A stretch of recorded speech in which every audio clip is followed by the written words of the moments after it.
পশ্চিমবঙ্গে পশু জবাই নিয়ে এবার কড়া নতুন নির্দেশনা জারি করেছেন ক্ষমতাসীন বিজেপি সরকার। রাজ্য জুড়ে প্রকাশ্যে গরুসহ সব ধরনের পশু জবাই নিষিদ্ধ করা হয়েছে। আর এই সিদ্ধান্ত ঘিরেই শুরু হয়েছে রাজনৈতিক বিতর্ক ও সমালোচনা। নতুন নির্দেশনায় বলা হয়েছে, সরকারি অনুমতি ও নির্ধারিত ছাড়পত্র ছাড়া কোনো গরু, ষাঁড়, মহিষ কিংবা অন্য পশু জবাই করা যাবে না। নিয়ম ভাঙলে হতে পারে 6 মাস পর্যন্ত কারাদণ্ড, জরিমানা কিংবা উভয় দণ্ড।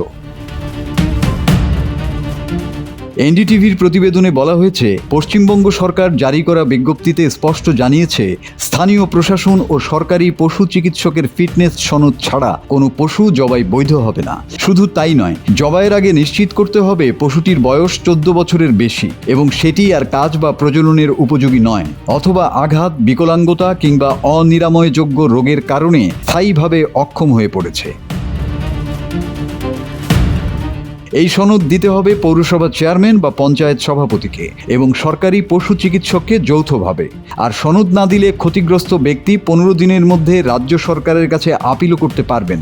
নতুন নিয়মে আরও বলা হয়েছে, অনুমোদিত পশু শুধুমাত্র পৌরসভার কসাইখানা বা নির্ধারিত স্থানে জবাই করা যাবে। কোনো খোলা জায়গা বা জনসমাগম স্থলে পশু জবাই পুরোপুরি নিষিদ্ধ। এদিকে নিয়ম কার্যকরে প্রশাসনকে দেয়া হয়েছে বিশেষ ক্ষমতা।